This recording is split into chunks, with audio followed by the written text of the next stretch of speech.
Hello friends, ओसोप coding के channel पर आपका हार्दिक स्वागत है। दोस्तों, प्रोग्रामिंग जर्नी को एक लेवल आगे बढ़ाने के लिए हमने बात की थी। सबसे पहले लास्ट लेक्चर में हमने डिस्कस किया था कि कंप्यूटर का इन्वॉल्वमेंट क्या है, और फाइनली हमने कंक्लूड किया था कि कंप्यूटर के जो भी कंपोनेंट्स हैं, जितने हार्डवेयर हैं, उनको बेस्ट वे में यूटिलाइज करने के लिए हम प्रोग्रामिंग लैंग्वेजेस का यूज़ करते हैं। हर लैंग्वेज का अपना अपना पावर हो सकता है, लेकिन हमने एक बात आपको याद होगा, हमने बोला था computer is also a combination of hardware and software. और हार्डवेयर मतलब तो सिर्फ फिजिकल कंपोनेंट थे, और सॉफ्टवेयर मतलब प्रोग्रामिंग पार्ट। उस मिनिमम रिक्वायर्ड सॉफ्टवेयर को हम कहते हैं ऑपरेटिंग सिस्टम। मतलब हम ये समझना चाहते हैं कि किसी भी लैंग्वेज में अगर आप प्रोग्रामिंग कर रहे हो तो नॉर्मली हर व्यक्ति को ये एक्सपीरियंस होगा कि हम कई बार लैंग्वेजेस सीखते हैं, लेकिन हम कभी ओएस के इन्वॉल्वमेंट की या उसके रोल की बात नहीं कर पाते हैं। पता भी नहीं होता, पूरी लैंग्वेज फिनिश कर ली, पता ही नहीं ओएस क्या रोल प्ले करता है। तो दोस्तों, कोई भी लैंग्वेज होगी, हर लैंग्वेज की ये डिपेंडेंसी होती है कि उसे अपनी जो सेट ऑफ इंस्ट्रक्शंस है, जो कमांड्स हैं, वो एज ए रिक्वेस्ट किसको देना पड़ती है? ओएस को। और फिर ऑपरेटिंग सिस्टम उस लैंग्वेज की रिक्वेस्ट को प्रोसेस करता है, and that time your operating system will instruct to the hardware. तब वो जाके मशीन को इंस्ट्रक्ट करेगा, सीपीयू को, मेमोरी को, इनपुट आउटपुट डिवाइस को। तब जाके हम लोग प्रोग्राम को रन कर पाते हैं, चला पाते हैं। और कई बार हम लैंग्वेज सीख भी लेते हैं, लेकिन ये सब बेसिक बातें हमको नहीं पता होती। तो हमारी कोशिश ये होती है कि हमेशा किसी भी लैंग्वेज को सीखने से पहले हम ये समझ लें कि ऑपरेटिंग सिस्टम का रोल क्या है। आज मैं संक्षिप्त में, बहुत शॉर्ट में आपसे इन पॉइंट्स को डिस्कस करूंगा। बहुत ज़्यादा टाइम नहीं लेंगे, हम लोग सिर्फ रोल समझेंगे कि ओएस का रोल क्या है, और उसके शॉर्ट में फंक्शंस को देख लेंगे हम कि क्या काम सारे फंक्शंस करते हैं। तो दोस्तों, सबसे पहले हम समझना शुरू करते हैं। यही एक हमारे लिए एक इम्पॉर्टेंट डायग्राम है, जिससे हम शायद पूरी वर्किंग को क्लियर कर लेंगे। तो दोस्तों, ओएस का मतलब कहाँ पर है? ये ऑपरेटिंग सिस्टम आपको इस लेवल पे दिख रहा है अभी। और इस लेवल पे दिखने के बाद आपने एक टर्म नोटिस की होगी कि यहाँ सिस्टम सॉफ्टवेयर भी और एप्लीकेशन सॉफ्टवेयर भी है, जो हमने डिस्कस किए थे लास्ट लेक्चर में। कंपाइलर, असेंबलर, लिंकर, लोडर सब यहाँ पर है। वो कोई भी लैंग्वेज हो सकती है, इंटरप्रीटर हो सकते हैं, एप्लीकेशन सॉफ्टवेयर भी हो सकते हैं।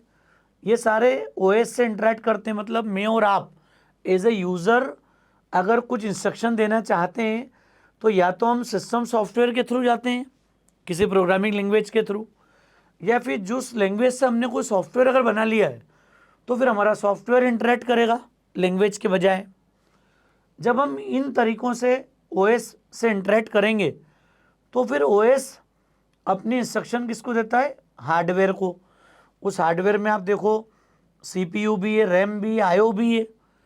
ये सारे हार्डवेयर को हम कैसे बेस्ट यूटिलाइज कर पाएंगे, ये हमारा मेन मोटिव है प्रोग्रामिंग करने का।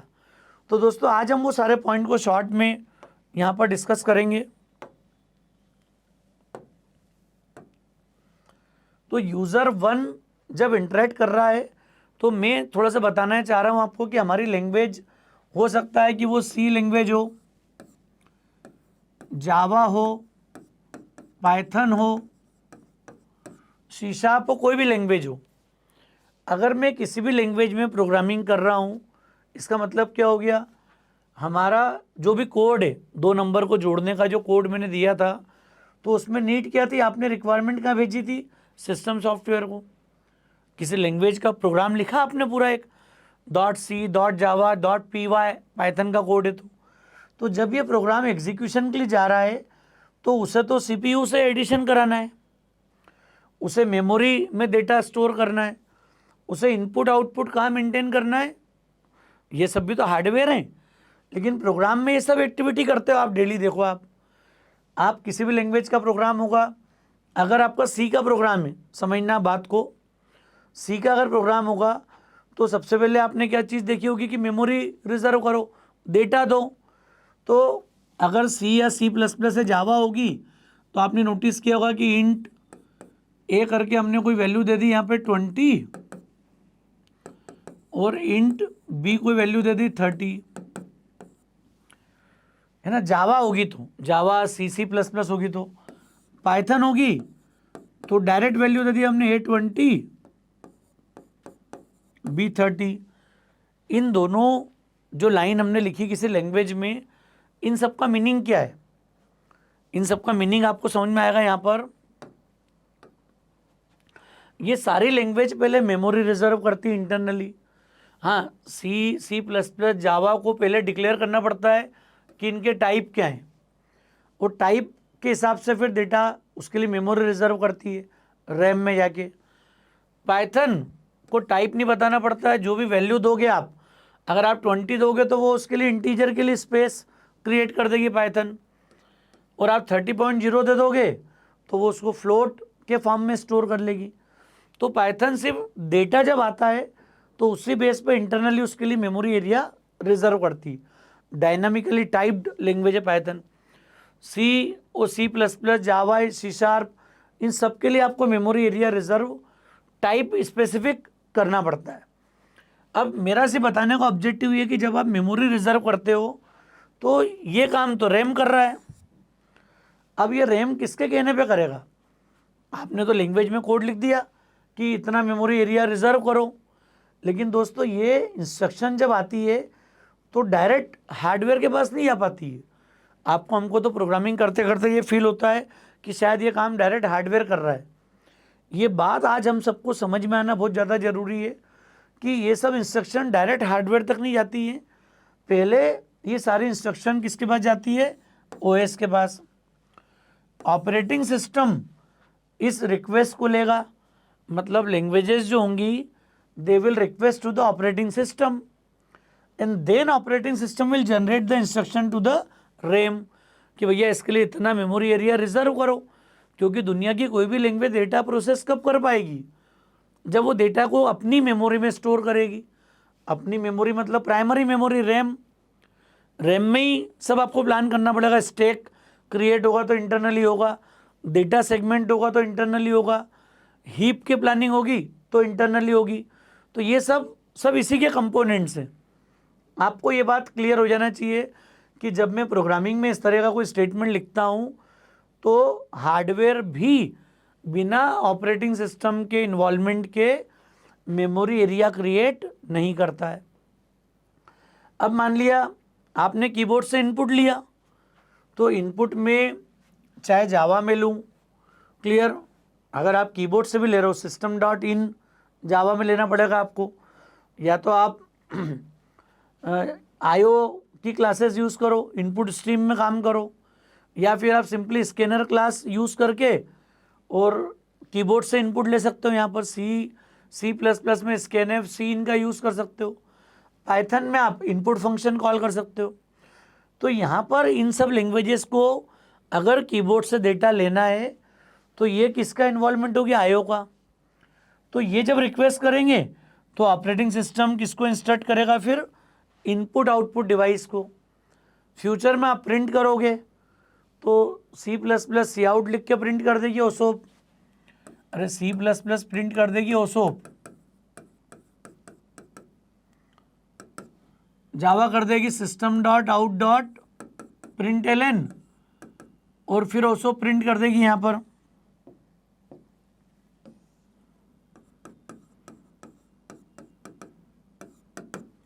Python direct print function call कर लेगी। पाइथन में वेरिएशंस भी हैं, सेमीकोलन की नीड नहीं यहाँ पर। तो लैंग्वेज कोई भी हो, जावा हो, सी में प्रिंटफ फंक्शन यूज़ कर लेंगे हम। इन सब का मोटिव क्या है? ये सब कमांड, ये सब तरीके अलग अलग है, आप नोटिस करो इस बात को। हर लैंग्वेज एक तरीका यूज़ कर रही है मॉनिटर पे कुछ डिस्प्ले करने के लिए। अब मॉनिटर तो हार्डवेयर है और हार्डवेयर की चाबी किसके पास है? OS के पास।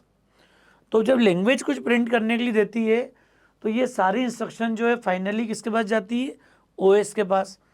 Then operating system will generate instruction to the monitor. तब जाके आप ये ओसोप कहाँ प्रिंट कर पाओगे? मॉनिटर पे। समझ में आ गया होगा दोस्तों आपको कॉन्सेप्ट थोड़ा सा, कि लैंग्वेज कोई भी हो, कैसे भी इंस्ट्रक्शन हो, आईओ इंस्ट्रक्शन होगी तो भी ओएस का इन्वॉल्वमेंट है। अब अगर मैंने A+B की बात करी कि A+B ऐड कर लो, अब ये C++ जावा में होगा तो सेमीकोलन आ जाएगा, पाइथन में होगा तो अगर इनपुट में आपने ट्रांसलेशन कर दिया तो भी असाइन हो जाएगा रिजल्ट। तो कोई भी लैंग्वेज जब एडिशन ऑपरेशन परफॉर्म करेगी, मल्टीप्लिकेशन ऑपरेशन परफॉर्म करेगी, तो ये काम कौन करता है? CPU। अरे मैथमेटिकल ऑपरेशन कौन परफॉर्म करेगा? That is arithmetic logic unit internally. तो CPU जब कोई मैथमेटिक्स करेगा तो CPU भी किससे इंटरेक्ट करेगा? अरे CPU को इंस्ट्रक्शन कौन जनरेट करेगा? तो दैट इज अगेन OS। तो लैंग्वेज ने अगर ये सब input, output, memory request, processing speed, आप देखो हर लैंग्वेज में ये सब मिलेगा आपको।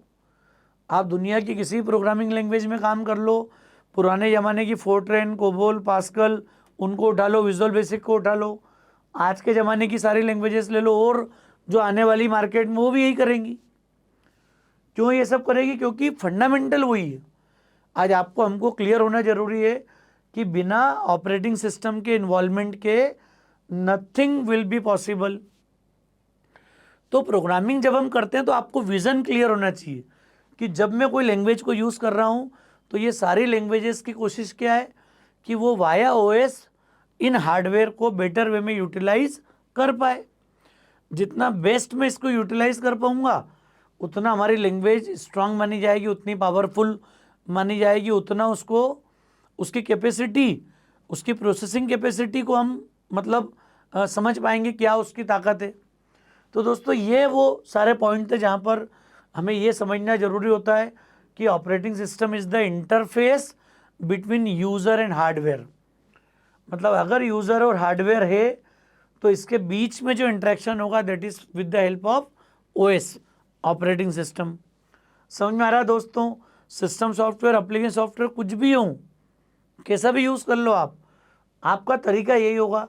और मैंने बहुत क्लियरली यहाँ पर CPU भी दिखा दिया है, रैम भी है, IO भी है। आपको समझ में आना चाहिए कि जब मैं प्रोग्रामिंग करता हूँ तो कहीं ना कहीं आप CPU से इंटरेक्ट करते हो, रैम से इंटरेक्ट करते हो, आप कीबोर्ड या मॉनिटर से इंटरेक्ट करते हो, और इन सब की चाबी, इन सब की कमांड किसके पास है? OS के पास है। तो मेरी लैंग्वेज कोई भी हो, but we can not deny the importance of और we can not ignore the importance of operating system. ये समझना जरूरी, तब हम जाके किसी भी लैंग्वेज को राइट वे में समझ पाएंगे, राइट अप्रोच से उस पर काम कर पाएंगे। क्यों जरूरी? आज आपको शायद बात समझ में आ गई होगी, किसी भी लैंग्वेज को सीखने से पहले अगर हम बिगिनर लेवल पर प्रोग्रामिंग सीखने जा रहे हैं, इसका मतलब है कि हम पहले समझ लें कंप्यूटर क्या होता है, ऑपरेटिंग सिस्टम का रोल प्रोग्रामिंग में क्या है। ये सब बातें क्लियर होगी तब जाके हम समझ पाएंगे कि लैंग्वेज अपने प्रोग्राम को कैसे एग्जीक्यूट करती है। क्योंकि इसके बाद हम ये बात करेंगे कि अगर किसी लैंग्वेज में हमने कोड लिखा है तो वो लैंग्वेज अपने कोड को, अपने प्रोग्राम को, अपने कोडिंग स्टेटमेंट्स को किस तरीके से एग्जीक्यूट करती है, उसकी एग्जीक्यूशन की प्रोसेस को हम समझेंगे। क्लियर है दोस्तों? समझ में आ रही है बात? मुझे उम्मीद है आपको थोड़ा कॉन्सेप्ट समझ में आया होगा कि OS का रोल क्या है। और ये जो रोल मैंने बोला था ना अभी आपसे, जो बातें करी हैं वही इसके फंक्शन होते हैं सारे। अगर ऑपरेटिंग सिस्टम के फंक्शन को समझोगे आप तो आपको ये बात बहुत अच्छे से क्लियर हो जाएगी कि जो कुछ भी आप किसी लैंग्वेज के थ्रू करते हो वो यही सारे काम हैं जो लैंग्वेज करेगी, और वो किसको यूज़ करेगी? In between as a mediator वो यूज़ करेगी OS को। तो अभी फाइल मैनेजमेंट एक बड़ा इंपॉर्टेंट टॉपिक है। क्लियर? मेमोरी मैनेजमेंट जो आज अभी हमने डिस्कस किया था कि कंप्यूटर को जब प्रोसेस करना होगा डेटा तो पहले उसके लिए मेमोरी का मैनेजमेंट करेगी। कई मेमोरी मैनेजमेंट टेक्निक्स होती हैं, popular, paging, segmentation, virtual memory जैसे कॉन्सेप्ट यूज़ होते हैं यहाँ पर। फाइल मैनेजमेंट के अंदर आपको समझ में आएगा कि डेटा जब स्टोर करते हो आप तो सेकेंडरी मेमोरी में किस तरीके से मैप होता है स्ट्रक्चर, कैसे रिपेयरिंग होती है, किस तरीके से रिकवरी होती है डेटा की, ये सब चीज़ें कनेक्ट होगी। CPU का मैनेजमेंट, उसका एंगेजमेंट, जो भी हमने देखा था कि CPU को भी कुछ इंस्ट्रक्शन देना है तो OS बड़ा रोल प्ले करता है यहाँ पर। इसके अलावा जब कोई ऑपरेटिंग सिस्टम को देखोगे आप तो सिंगल यूज़र है, मल्टीटास्किंग है, मल्टी प्रोग्रामिंग है।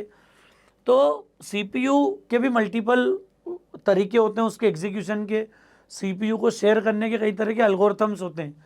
वो सारे एल्गोरिथम्स की स्टडी होती है सीपीयू मैनेजमेंट के अंदर, जिनको बोलते हैं first come first serve, shortest job first, clear priority scheduling, round robin scheduling जो बहुत ज़्यादा पॉपुलर है यूनिक्स लिनक्स ऑपरेटिंग सिस्टम के साथ में। तो ये सीपीयू मैनेजमेंट का पार्ट है। प्रोसेस मैनेजमेंट मतलब क्या हो गया, यहाँ पर हम शेड्यूलर देखते हैं, long term, short term, medium term scheduler. जो जॉब आपने एग्जीक्यूशन के लिए दिया है, ये जॉब किस क्यू तक, मतलब किन क्यू से होके गुजरेगा और फाइनली सीपीयू तक पहुँचेगा। तो इसके लिए there are different number of schedulers. वो सभी ऑपरेटिंग सिस्टम नाम का पेपर आपको आएगा करियर में आगे, या होगा भी जो लोग लेट सेमेस्टर में आने के बाद इस वीडियो को देख रहे होंगे। तो ये अपने आप में पूरी किताब है ऑपरेटिंग सिस्टम, सब कुछ आपको दिखेगा। हार्ड डिस्क का पूरा मैनेजमेंट जो मैंने फाइल मैनेजमेंट के साथ बोली थी बात, इनपुट आउटपुट मैनेजमेंट जो कीबोर्ड मॉनिटर की जो रिलेशनशिप है, आईओ कंसोल बेस्ड सारा मैनेजमेंट पूरा। फिर इंटरप्ट मतलब कि जब बीच में रैंडमली आप कुछ काम कर रहे हो, वो सिस्टम जनरेटेड जो मैसेजेस आते हैं दैट इज इंटरप्ट। तो इंटरप्ट जो होते हैं these are the highest priority process, जिनको सब कुछ छोड़ के आप अपना जो भी इंपॉर्टेंट काम कर रहे हो वो साइड हो जाएगा, एंड आपका जो मशीन है, आपका जो ओएस है, वो इंटरप्ट रूटीन्स को पहले एग्जीक्यूट करेगा। तो ये वो सारे तरीके थे, सारे फंक्शंस हैं जो ऑपरेटिंग सिस्टम के साथ हमें थोड़ा जानकारी होना ज़रूरी है। मैंने सिर्फ नाम ऑलमोस्ट बोले हैं, अपने आप में पूरी किताब है ये। तो जब हम हमारी जो डीएसए और कैंपस की जो सीरीज़ होगी, जिसमें हम लोग कोशिश करते हैं कि थोड़ा सा नेटवर्किंग, थोड़ा operating system, basic electronics, DSA के अलावा डेटाबेस, इन सब चीज़ों पे भी हम कवर करेंगे। उन सब पे भी कोशिश करेंगे कि कुछ डिटेल्ड लेक्चर्स हों, जिससे आप अगर डिटेल्ड जब कॉन्सेप्ट को समझ लोगे तो आपको ड्रीम आईटी एमएनसी को क्रैक करने में हेल्प मिलेगी। तो दोस्तों आज इस लेक्चर से आपको क्लियर हुआ होगा कि ऑपरेटिंग सिस्टम का रोल क्या है। हम किसी भी लैंग्वेज को जब आगे पढ़ने जा रहे हैं तो ओएस का इन्वॉल्वमेंट आज आपको क्लियर हो गया होगा। ये इन्वॉल्वमेंट समझना क्यों ज़रूरी था ये भी आपको आज पॉइंट अच्छे समझ में आ गया होगा। मुझे उम्मीद है अगर लेक्चर आपको ठीक लगेगा तो अपने फ्रेंड्स के बीच में इसको ज़रूर शेयर कीजिएगा। ओसोप कोडिंग के चैनल को अगर आपने सब्सक्राइब नहीं किया है तो याद से इसको सब्सक्राइब कीजिए। आप बेल आइकॉन को ज़रूर प्रेस कर लें जिससे आप हमेशा नोटिफाइड रहें। थैंक्स अ लॉट दोस्तों।